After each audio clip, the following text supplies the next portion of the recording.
हम अपने जीवन में फल और फौल चाहते हैं, लेकिन वह हमें नहीं मिल पाता। इस पर शिष्य उन गुरुवर से कहता है गुरुवर, तो फिर हमें क्या करना चाहिए? क्या ऐसा कोई उपाय है जिससे हम अपने चेतन मन की सारी बातें अपने अवचेतन मन तक पहुंचा सकें? ऐसी कोई प्रक्रिया है जिसमें हम अपने संदेश को अपने अवचेतन मन तक पहुंचा सके? इस पर वह गुरुवर शिष्य से कहते हैं, भंते, यदि तुमने अपने संदेश को अवचेतन मन तक पहुंचा दिया, तब तुम जो चाहोगे वो इच्छा प्राप्त कर सकते हो। तुम जैसा चाहो उस लक्ष्य को प्राप्त कर सकते हो, क्योंकि हमारा अवचेतन मन हमारे चेतन मन से 9 गुना अधिक शक्तिशाली होता है। आपने कभी ना कभी यह देखा ही होगा कि एक मनोवैज्ञानिक जब किसी के मन के गुप्त राज को जानने की कोशिश करता है, तब वह मनोवैज्ञानिक जब उसके मन की बात को बाहर निकलवाना चाहता है, उसके अतीत में जो भी घटना घटी है उसमें साफ साफ रूप से प्रवेश करना चाहता है, तो इसके लिए वह हिप्नोटिज्म का उपयोग करते हैं। और आप में से अधिकांश लोगों ने इस प्रक्रिया को देखा ही होगा। इस प्रक्रिया का प्रयोग करके मन की सारी सूचनाएं अपने आप ही बाहर निकलती हैं। इस प्रकार किसी के भी मन को काबू में करके हम उससे जो चाहे वो कार्य करवा सकते हैं। हाँ, अब आपके मन में यह भी प्रश्न उठ रहा होगा कि शायद वो सभी हमारे अवचेतन मन की चाल को समझते हैं, वह इसे अच्छी तरह से जानते हैं कि उसे किस तरह से अपने काबू में किया जाता है। तो इसका जवाब बड़ा ही सीधा और सरल है, और इसका जवाब है हाँ, क्योंकि उन्होंने इसके ऊपर कई बार प्रयोग किया होता है और वह इसमें इतने निपुण हो जाते हैं कि वह किसी भी दूसरे मन पर अपना काबू कर सकते हैं। और अगर आप भी अपने अवचेतन मन की बात को समझते हैं, अपने मन की चाल को समझते हैं, तो आप भी अपने ही नहीं बल्कि किसी दूसरे के मन को भी वश में कर सकते हैं। आगे गुरुवर अपने उस शिष्य से कहते हैं, भंते, अपने अचेतन मन तक संदेश पहुंचाने के लिए आपको अपने चेतन मन को शांत करना होगा, उसे सुलाना होगा। और ऐसा इसलिए क्योंकि हमारा चेतन मन तर्क वितर्क करने में माहिर है। वो एक पहरेदार है, वो हमारी रक्षा के लिए हमेशा तैनात रहता है। इसलिए जब भी तुम अपना कोई संदेश उस चेतन मन तक पहुंचाने की कोशिश करोगे, तो वह तुमसे तर्क वितर्क जरूर करेगा और हमें अपनी बात अपने मालिक तक पहुंचाने की हमें इजाजत तक नहीं देगा। जब तक कि हम अपनी बात अपने चेतन मन को अच्छी तरह से समझा नहीं देते या उसे शांत नहीं कर देते, तब तक वह हमें उस हवेली में घुसने नहीं देगा, क्योंकि हमारी सामान्य बुद्धि अर्थात हमारा चेतन मन तर्क वितर्क करने में माहिर होता है। और यही कारण है कि हम में से अधिकांश लोग अपने अचेतन मन तक एक साफ और स्पष्ट संदेश पहुंचा ही नहीं पाते, और इसी कारण हम अपने अचेतन मन को भी अच्छी तरह से समझ नहीं पाते।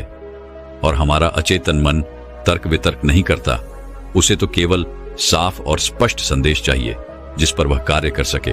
और उस तक हम साफ और स्पष्ट संदेश तभी पहुंचा सकते हैं जब हमारा मन पूरी तरह से शांत रहेगा, जब हमारे मन में और कोई विचार नहीं होंगे।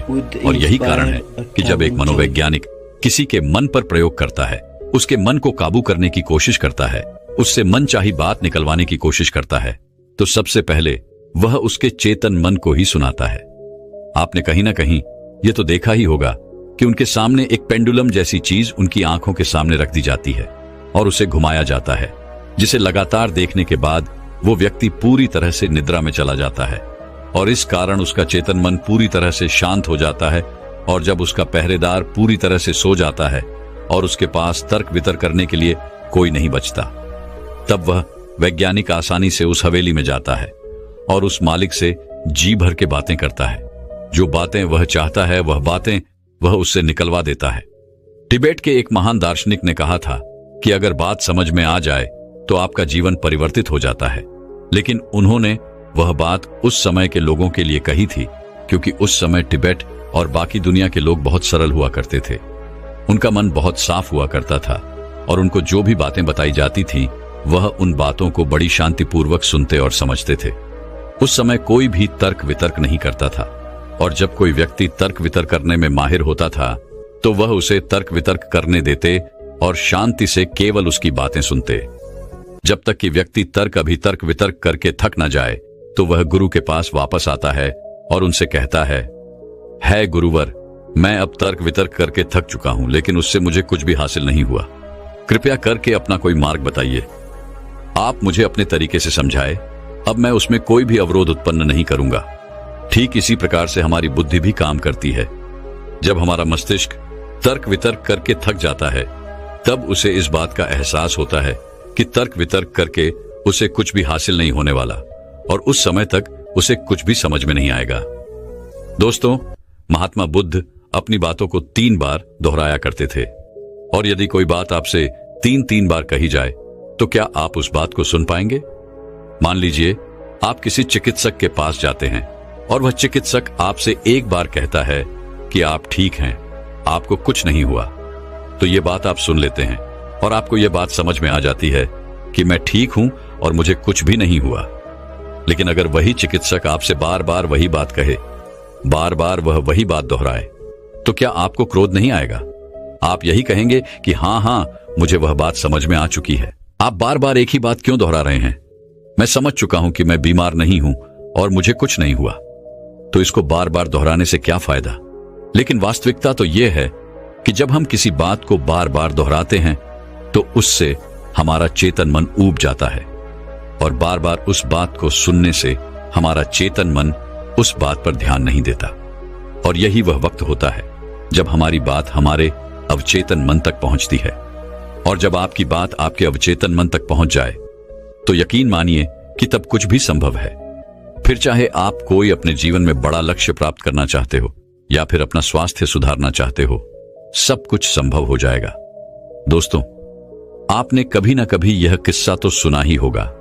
एक प्लेन क्रैश हो गया था और उस प्लेन का जो पायलट था उसकी प्लेन से गिरने की वजह से शरीर की सारी हड्डियां टूट चुकी थीं और जब उसे अस्पताल में भर्ती किया गया तो उसे हिला डुला भी नहीं जा रहा था। डॉक्टरों ने भी यह जवाब दे दिया था कि तुम ठीक नहीं हो सकती और तुम्हारी हड्डियों को फिर से जोड़ पाना लगभग नामुमकिन है। लेकिन वह व्यक्ति जीना चाहता था। उसने अपने अवचेतन मन में जबरदस्ती यह बात डाली कि मैं ठीक हो सकता हूं, मैं ठीक हो सकता हूं, और यकीन मानिए कि वह व्यक्ति सच कुछ ठीक हो गया। वह अपने पैरों पर चलकर अपने घर गया। ऐसा केवल हमारे अचेतन मन की शक्तियों के कारण होता है। जब हम कुछ ठान लेते हैं और अपने अचेतन मन को एक स्पष्ट और साफ संदेश देते हैं तो हमारा अचेतन मन हमसे कुछ ऐसे कार्य करवाने लगता है कि हमारे लिए सब कुछ मुमकिन हो जाता है। फिर चाहे वह जीवन में कोई बड़ा से बड़ा लक्ष्य प्राप्त करना हो या फिर अपने स्वास्थ्य को सुधारना हो। और पुराने जमाने में यह बहुत सरल हुआ करता था क्योंकि उस समय लोग तर्क वितर्क नहीं किया करते थे और जो भी उसे कहा जाता था वह उसे बहुत गहन ध्यान के साथ सुनते थे और समझते थे। लेकिन आजकल के तथाकथित बुद्धिमान लोग वे सभी इन सभी बातों को अंधविश्वास कहते हैं। लेकिन यह भी एक वास्तविकता है कि जैसा आप खुद से कहते हैं वैसा ही आप अंदर से बनते चले जाते हैं। आप अंदर से उतने ही अशांत होने लगते हैं और जो व्यक्ति अपने मन की बकबक को शांत कर पाता है वही शांति को प्राप्त कर पाता है। हमारी जो बुद्धिमानी है वही हमारे अचेतन मन का एक रूप होती है। हमारा चेतन मन हमें कोई भी नई चीज सीखने में हमारी मदद करता है। जैसे यदि आप कोई नई भाषा सीखना चाहते हैं या फिर आप कोई नई टेक्निक सीखना चाहते हैं तो इसमें हमारा चेतन मन हमारी बहुत मदद करता है। लेकिन जब बात आती है भावनाओं की, अर्थात क्रोध, कामना, आलस इत्यादि जो कि हमारे अचेतन मन का हिस्सा होते हैं, उन्हें हमें सीखना नहीं पड़ता, वह तो हमारे अंदर पहले से ही मौजूद है। क्या आपने कभी एक पल के लिए यह सोचा है कि क्या आपने कभी ग्रोथ सीखा है? क्या आपने कभी काम वासना सीखी है? क्या आपने कभी आलस सीखा है? यदि आपको बचपन से ही किसी ऐसी जगह पर रखा जाए जहां पर कोई भी व्यक्ति ना हो, कोई भी इंसान ना हो, तब भी आपके भीतर ये सारे गुण आ ही जाएंगे, क्योंकि इसमें तो सिर्फ और सिर्फ हमारे अचेतन मन का ही काम है। यानी कि वह चीजें जो प्रकृति ने हमें पहले से ही दी है और वह सिर्फ हमारे अवचेतन मन के माध्यम से ही भरी जाती है, क्योंकि हमारा अचेतन मन कभी विरोध नहीं करता। क्या आपने कभी इस बात पर भी गौर किया है कि जो इस दुनिया में बाहरी चीजें हैं उसे आप सीख सकते हैं, लेकिन जहां बात आती है हमारे भीतर की, अर्थात ग्रोथ को ना करने वाली सीख की, तो आप उस सीख को नहीं सीख पाते। मान लो अगर आपको घड़ी सीखना है तो उसके बारे में हमारे अचेतन मन को कुछ नहीं पता होता। लेकिन वहीं पर यदि कोई आपसे यह कहे कि 5 और 5 10 होते हैं, तो यह बात आपके अचेतन मन को अच्छी तरह से समझ में आ जाती है, क्योंकि आपका अचेतन मन विरोध नहीं करता और उसे एक साफ और स्पष्ट संदेश भी मिल रहा है। इसलिए हमें अपने अवचेतन मन तक साफ और स्पष्ट संदेश भेजने की आवश्यकता होती है, और यह तभी संभव है जब हमारा चेतन मन इसके आड़े ना आए। तभी वह शिष्य उन गुरुवर से कहता है गुरुवर, आखिर हम अपने अवचेतन मन को साफ और स्पष्ट संदेश क्यों नहीं भेज पाते? आखिर इसका क्या कारण है? इसका जवाब देते हुए वे गुरु शिष्य से कहते हैं, भंते, इसका पहला कारण यह है कि जब भी हम अपने अवचेतन मन में कोई सूचना पहुंचाने की कोशिश करते हैं तो हमारा चेतन मन पहले उससे तर्क वितर्क करता है। वह यह सोचता है कि इस जानकारी से हमें लाभ होगा या हानि, और जब तक हम अपनी सूचना को सही और साफ स्वस्थ तौर पर अपने अवचेतन मन तक नहीं पहुंचा पाते, तब तक वो हमारे लिए काम नहीं कर सकती है। मान लीजिए कि आप ईश्वर के सामने हाथ जोड़कर खड़े हैं और उनसे प्रार्थना कर रहे हैं कि है ईश्वर, मुझे एक अच्छी नौकरी मिल जाए, मैं अच्छी तरह से कामयाब